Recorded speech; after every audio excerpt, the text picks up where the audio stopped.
for slick talking anything I did. Get out of a jam quicker than McGarry did. I think I'm sprung now. I seen a dude uptown who makes me want to settle down and have it fun. He might be the one.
So I can go and shop around. So I asked her if she had a man.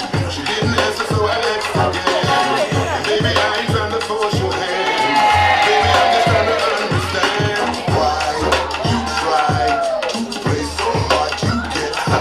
And my name ain't no Romeo, and you ain't Juliet. She said, "Shut up, baby, don't give up." She said, "Shut up, baby, don't give up." They said, "Shut up, baby, don't give up."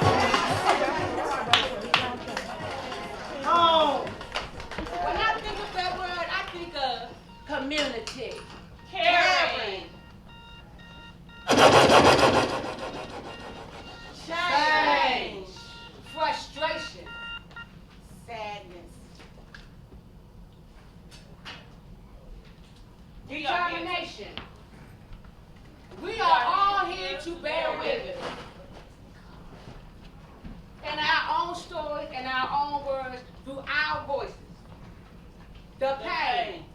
The personal, the pride of public housing, the place we call home. Tell your story, Robin. Yes, Robin. I came back to Capers.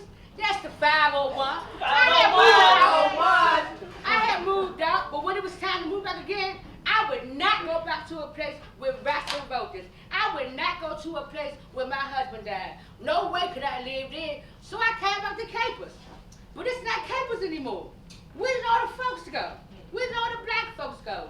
The place that was community, where people looked out for each other's kids. Caring, if my neighbors didn't see me, they came by to check on me. The cookouts. Don't get me started on them cookouts. I came back to Capers, and I love my new home. It's got 3 beautiful floors, and it's beautiful. But my old friends and neighbors are gone. And I'm a friendly person. I love to meet new people. But these, okay, I'm going to say it, white folks, I guess it's different for me. Yeah. The dogs. Seems like the neighbors care more about them than me. The dogs that go on the sidewalk, they don't even move over the sidewalk. The dogs have their own pops. The dog walkers don't even speak to me. The dogs are now king. Whatever happened to people? What happened to being neighborly? Okay, let me get up. I'm at 912 3rd Place, and my neighbor's at 912 3rd Street. When I get this mail, I walk over, ring the bell. Hi, this was put in my mailbox by mistake. Girl, does he do the same for you? My stuff go right back to the post office. You know how much time to ask you delivery? When am I gonna stop being Mrs. Nice Guy? And the cookouts? Don't get me started on the cookout. Maybe it takes time, Robin. Maybe you'll make new friends. I don't know. Come on, Rob. Right now, my old friends are a comfort. But when they visit, it's another problem. I gotta go through all this hassle to get a parking package. Oh, make They can't just drop by and visit, or the car's gonna get towed. Don't make no sense. And the And cookout. the cookout. All right, you done pressed me. We can't grill unless we're 3 feet from our house. That's not enough room. Nah. I gotta walk 3 blocks to the park And why should you? or to another neighborhood to cook out. No. But they gave them white folks some grills. You hear me? When I come out my house and I smell those burgers, you know I got an attitude. What happened and where did it go? What happened to the places we lived in long ago? Well, your neighbors knew you and you knew them. When folks respected neighbors like they're supposed to. They look at us and assume. That's that poor project lady over there with them kids. Assume. They're just victims of their own making. They have to have done something wrong to end up in this place. All people deserve affordable housing. You're wrong. You're crazy to assume about we don't want it, it doesn't matter. Tell your story, Paulette. Tell your story, Paulette. All right, let's hear it. India. You know, girl, I had to adjust because public housing, when I moved to public housing, it was new to me.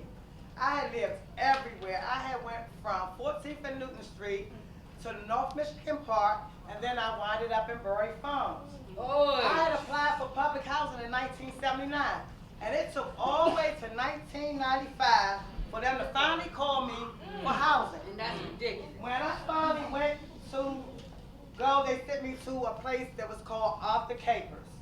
And the elevators too, this high above the ground. And the halls were dreary and disgusting. They was pissy and gloomy. It was someplace you wouldn't want to live. And I said, You shouldn't let anybody live here. I had just came out of recovery and I didn't want to go back there. I had been waiting since 1979. They said if I didn't take the next place, that they would take me off the lease. And I'm trying to figure out, if I wait that long for a place, why do I only have 2 opportunities to find it? So they sent me to Bury Farms.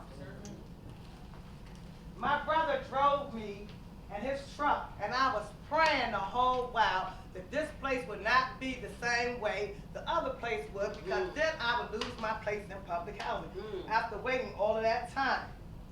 So he said to me, So you want a burglar alarm? so I stayed with my brother for a little while longer. When I finally said I was going to move into the unit in Bury Farms, we loaded up the truck. He went there, him and his friends, and then maybe an hour or so later, I see the truck coming back with all my stuff on it. I'm like, what in the world is going on? Come to find out that since I didn't go there right away, they had broken into my unit. They had vandalized the walls. They had gutted out weed and rubbers, just a real story. And they took lighters and mucked all the wall up. So therefore, I had to wait until they redid the unit all over again in order for me to move in. I had to get used to. I had to get used to the ice cream truck.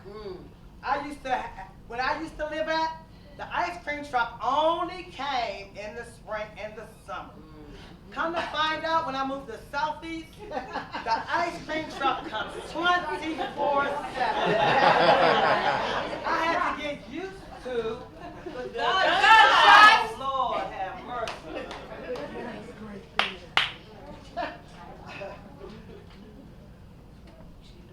As time moved on, I found ways to adjust. I walked different routes. I always spoke to everybody.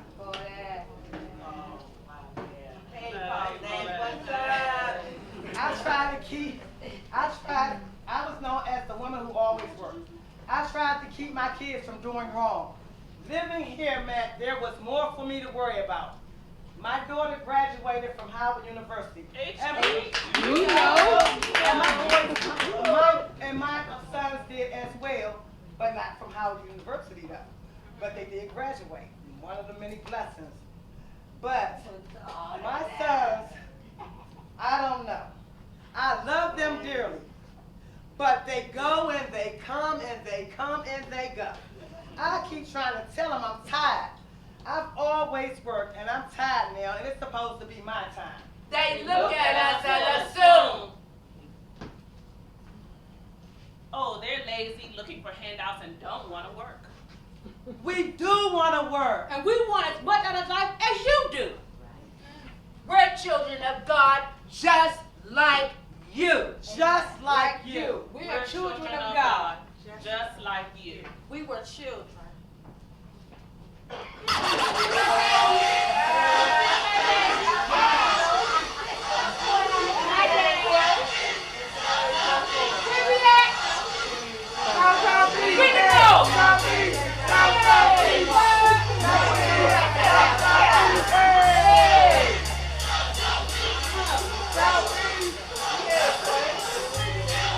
This one is for all Southeast.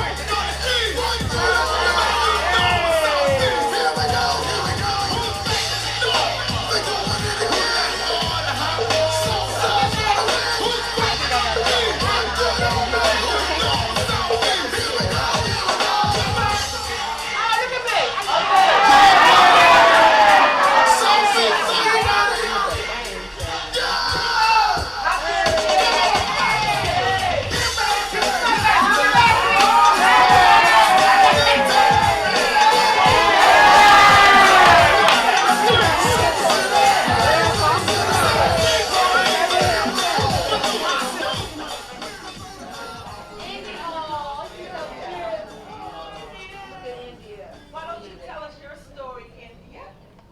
I was born December the 8th, 1980. I was sheltered to a degree because my grandmother raised me. She came here from North Carolina. Country folk. My folks were country people coming into the city life.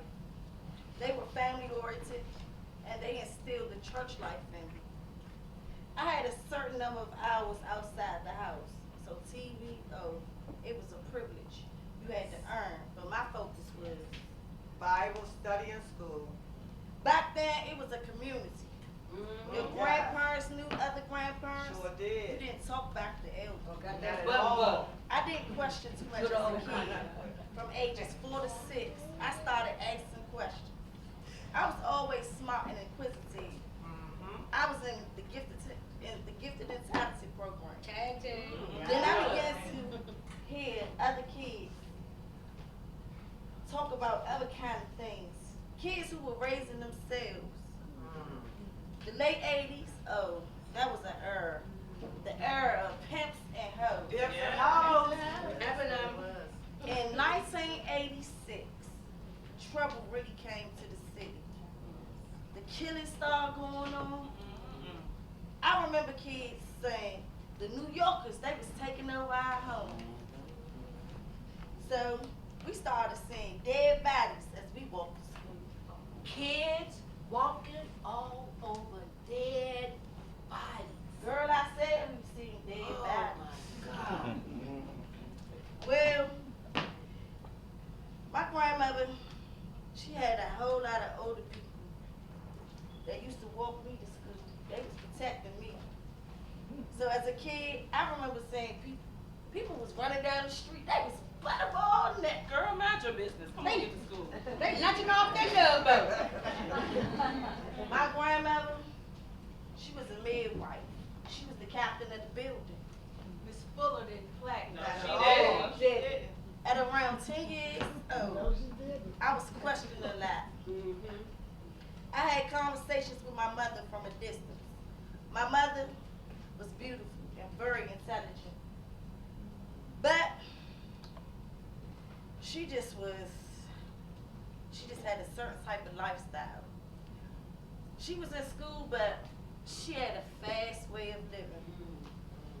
As I grew older, my need to connect with my mother it led me to break away from church. That's not my God. I wanted to work. I knew my grandmother and my mother needed my help. My mother, she lived in 501. 501. She had just came out the shelter on Park Road. From 1995 to 97, 501, it was like New Jack City! Yo, this is Sweet Lot People. In case you don't understand, it's called New Jack City. In case you still think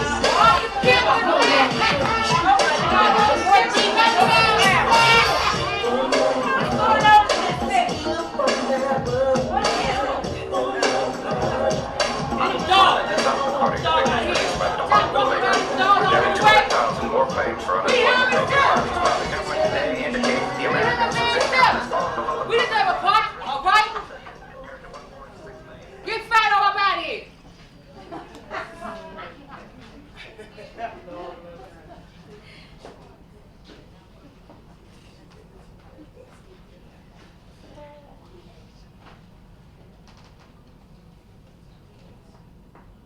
They had a whole different set of rules and regulations. My mother got frustrated with some of the managers who didn't care about the building. So she started advocating. By the time I was 18, I was working age. So I wanted to help out the family financially because the repairs in the building, they were a problem. And my mother's health, oh, it just wasn't that great. Right. She moved to 201 M Street, Southwest. Later, she got an offer to go to 215 K Street. Southwest. Oh, I said, Mom, you don't want to move in there? That's the clubhouse. It leaks. but she didn't listen. We moved in and oh, was I miserable. But about a month later, my mother, she looked at me, she understood. But constant leaks, water from toilets above, leaking down through our ceilings. Dang on shine. Yes. My mother, Hey. she tried to hold the management accountable. She went to court, put her money in escrow. Money up. She did all the right things. Then she got diagnosed with Crohn's disease. Then cancer. I stopped going to shred. I became the head of the household. I had to be the adult and make so many decisions. Eventually, it really hit home when my mother passed away. Rest in peace. Love and condolences. If I had known half of what I know now, Crohn's disease, it can lead to cancer. It's If the I had first known. stage. If I had known. I would have told her to build her immune system. A lot of medicines have side effects, Tear them kittens up. and they'll wear your body down. If I had known. If you have an illness and you are not in a stable living environment, your condition can get worse.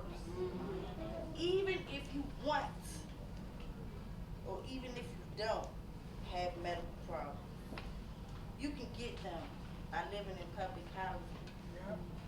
We're exposed to things that we don't even know we're exposed to. And we had known. I would have known that lead-based paint, it's in the lease. It's in the lease to protect management from liability. People can't read because they had to leave school just to go to work. So they are signing stuff, they just don't know what they sign. Yes, they are. Read before the sign. Always I'm read. seeing folks with oxygen tanks in the buildings and in my neighborhood, and they don't even know why they went. But management knows. If you work for public housing, you know how. To cover your ass. You've got a government job. You're making a way for your family while you're killing ours. Right. How can you condone to the living arrangements of people like that?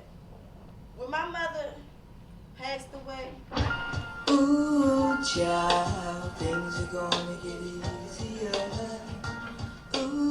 child, things will get brighter. Ooh, child, things are gonna get easier. Ooh, child, things will get brighter. Someday, yeah, we'll put it together and we'll get it undone. Someday, when your head is much lighter. Someday, yeah, we'll walk in the rays of a beautiful sun. Someday, when the world is much brighter. Ooh, child, things are gonna be easier. Ooh, child, things will be brighter. Ooh, child, things are gonna be easier. Ooh, child, things will be brighter. Someday.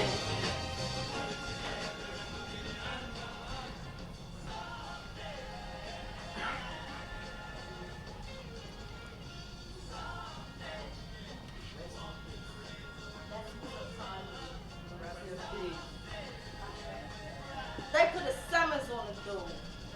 They said she owed them money. Wow. Don't make no sense. Too few hold the power. Too many are powerless. Too many of y'all living in luck. Too many live in distress. Look around at the high rises. You know the gentrification. There's a different standard for everything, from the applications to the lease, Don't make no sense. to the repairs, to the treatment of the residents. Yeah. That's discrimination. Yes, And you it think is. we'll see it? My mother, she loved the waterfront. She loved praise. I like the peace and quiet. You work hard, you want to enjoy the finer things in life. Everybody deserves the finer things in life. Can I really be free to do what I must do if I ignore the pain that others are going through? You can be surrounded by people, but still feel isolated. Yes. They are moving people from group homes and institutions into our neighborhoods, But the neighborhood's already stressed. Yes. Families are stressed. yes, They are displacing and separating people. destroying families and communities. And the government on the kids about to ching ching. We're supposed to be an enlightened society where rights are important. Yes. We're greedy Yes. and we're selfish. Repair. Don't displace. Do some meaningful repairs. Stop using band-aids to cover them up. Fix them up. Yes. Yeah. Everyone deserves affordable housing. Everyone deserves a safe place to live. Yeah. Human rights and housing rights and justice should mean more than money. Yes. People are more important than money. People are more important than money. Thank the Lord for my kids, even if nobody else wants. Cause I think we can make it, in fact, I'm sure. And if you fall, stand tall, come back for more. Cause ain't nothing worse than when your son wants to know why his daddy don't love him no more. You can't complain, you was dealt this hell of a hand without a man feeling helpless. Because there's too many things for you to deal with. Dying inside, but outside you're looking fearless. Why the tears? Tell your story, Linda. I was new to public housing, and my first thought was, I'm not You're going to make it.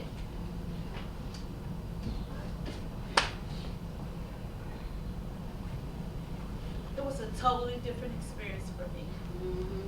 I had been living with my sister, and they called and told me that I had 3 choices, 3 places to choose from. Now, the first place I saw, it was awesome. It was just awful. I couldn't believe what I was seeing. So I went home, and I think I had a breakdown. Wow. I'm so sorry.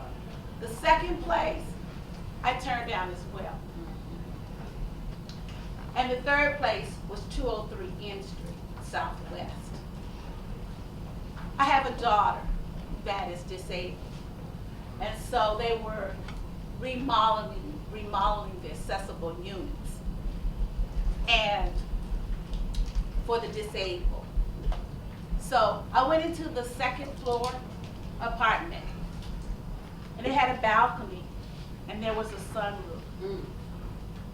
And I think everything that you could think of that they threw down on this subway. Wow. From the bicycles to the dirty diapers.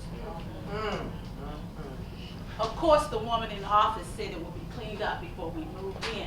And of course you know it wasn't. For the first 6 months, we didn't stay there. I stayed with my sister. I wasn't comfortable with really moving in.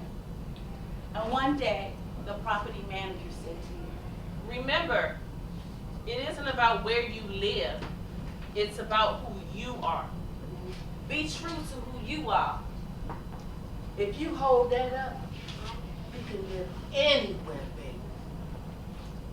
that stayed with me to this day. You know, we moved in, and it was a real adjustment for me. I can remember pushing Kaya in a wheelchair, and the children were curious, of course. They looked and they stared. It was hard for me to get to know my neighbors. But I still got up in the morning and did my routine. Still went out doing advocacy and getting resources for Kaya. The second year, I started speaking to people and seeing what was available in the neighborhood. Hey, nigga. Hey, how you doing? Hey, nigga. It's how your kids were.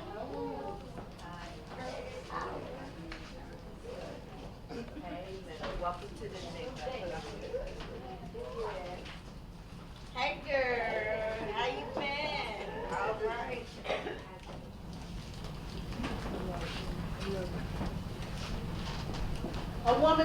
A woman moved in on the third floor who had a disabled daughter, and we bonded. That was good. But it was tough. It was really tough. Elevators would break down, and they were old. All the And time. the children played on the elevator. Keep on them kids. I had to carry Kaya up and down the steps. She got heavier, and the wheelchairs got heavier with the attachments.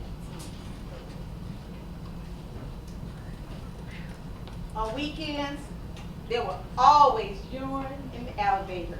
Make no sense. I had to push Kaya's chair into the elevator and then back into my house. I kept a rug at my front door so that I could wipe the wheels off so that I wouldn't carry the germs back into my house. I nagged the property manager No, she ain't care. about the elevator, but Monday morning, the elevator repairman didn't arrive in time, I'm shocked. Make no sense. enough to make a difference. I still had to carry Kaya down those stairs. You stay on your guard. Yes. You learn how to cope. The living is hard. But you have to have hope. I met our resident council member. I started going to meetings. So did I. I did a course in substance abuse and nutrition as part of a grant that they had gotten from Human Resources. Yeah. Don't let I that put go. up signs and I shared with the other residents. A couple of people signed up. I was number one. I started doing more in my community. A lot of parents in the building who had children with disabilities were not aware of the resources that were available, and so they weren't involved. New rules, new regulations, and the policies about people with disabilities are not getting to our neighborhoods. And our neighborhoods are the neighborhoods that need the support. Yeah. Big problem. Yes. We have to stand up for each other. We have to care about people we don't know in order to make things better. Yes. Well, they don't do anything to change it here. So they must like it. Tell your story, Al. I'm a single parent. My name was on the housing list for 16 years. Sickening. 3 years ago, I hit a bad patch. They closed the store that I was managing, and I was without a job. Wow. I got behind on my rent and was about to be evicted. That's when housing called me after 16 years. What? This was my first time in housing, and I didn't know much.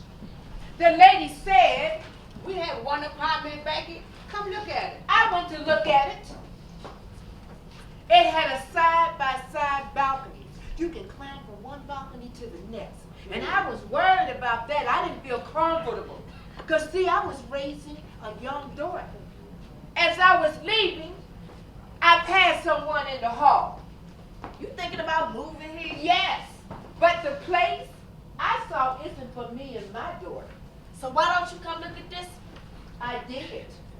There was no balcony on the right or the left.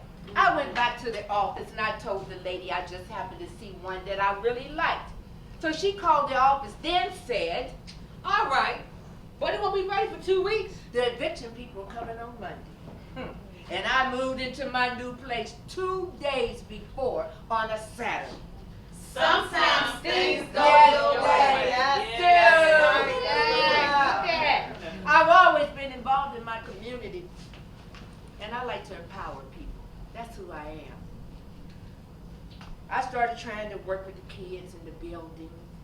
After the first time, a child walked into me and wanted to help me with the cleaning outside. I had one, then I had 3, and I ended up with 15 young children, all in my apartment, sitting around. I took them on field trips, all kind of field trips.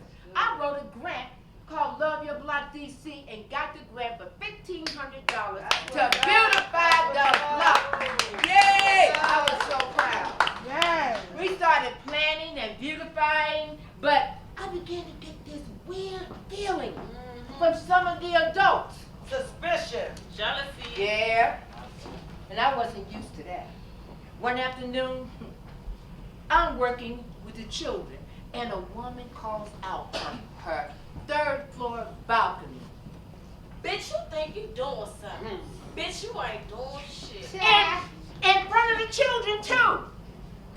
One night, I'm standing at my balcony door, looking out the window, and I see a woman pulling up the flowers the children had planted. Wow. I said, oh my God. I started a little community newsletter. The first time they ever had that happen. I put in positive things. Somebody's graduation, a birthday party. Somebody went to the office and complained to the manager.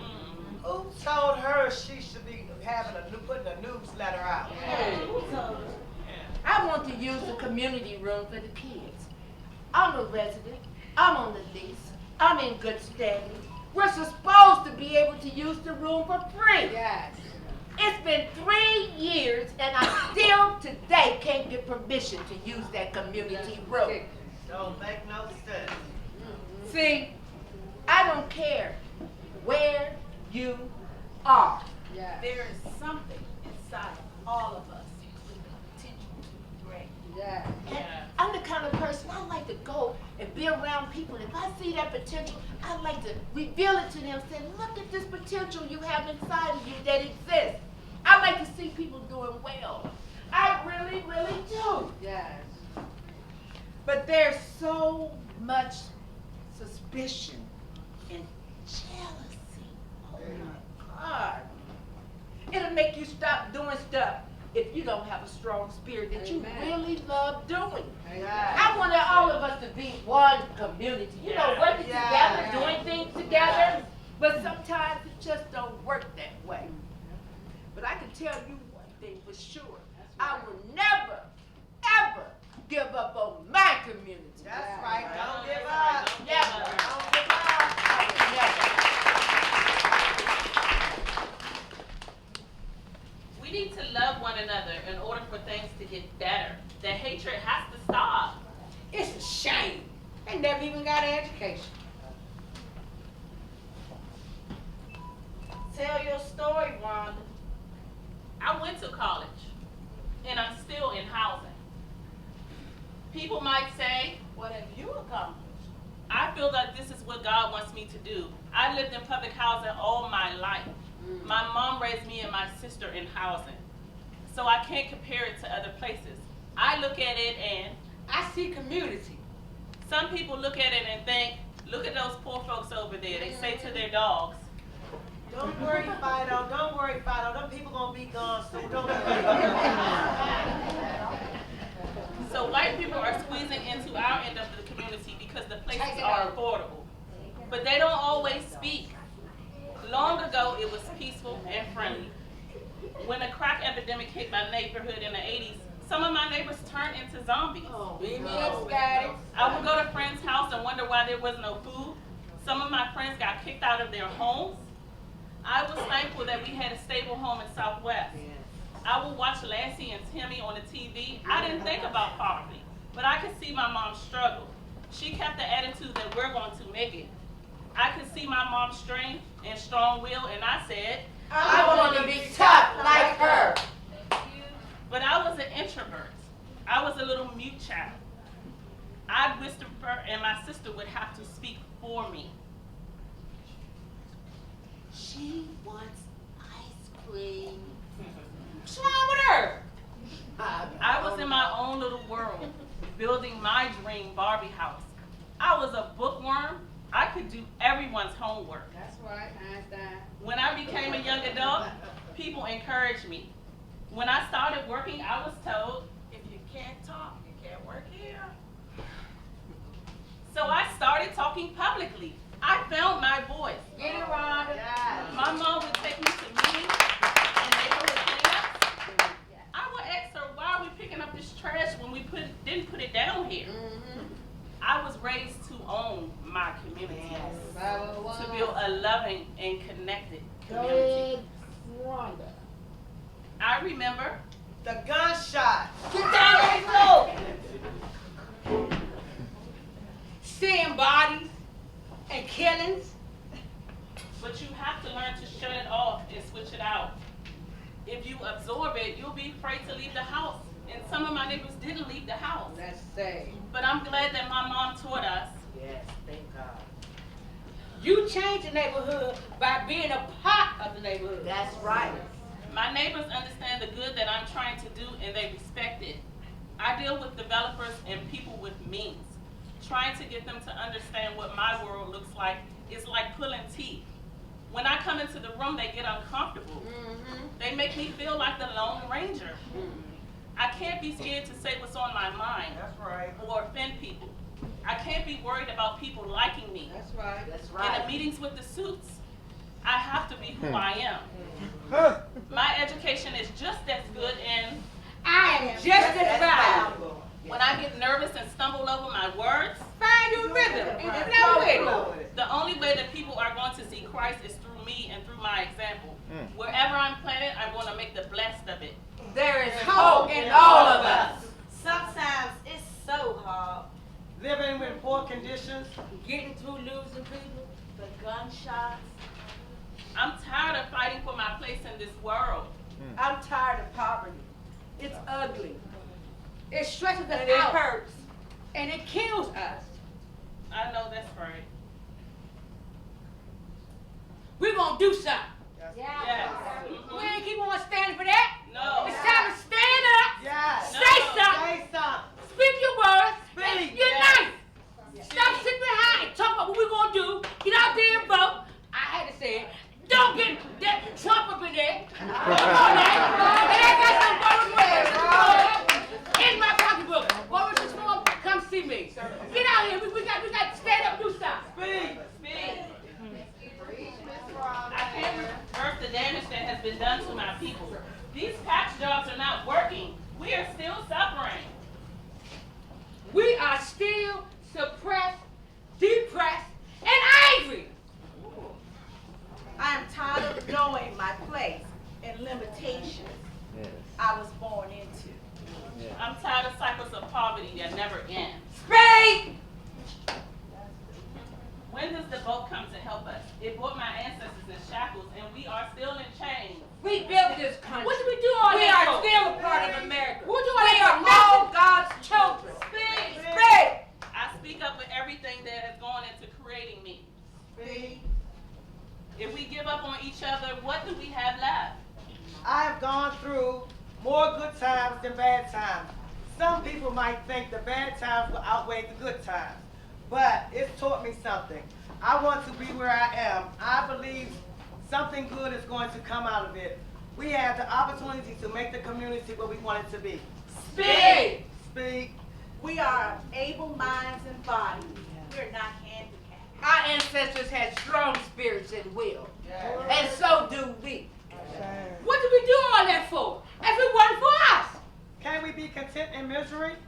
It comes down to you and me. To make this world what it should be. If we lose our community, Then nobody is truly free. now is the time to speak.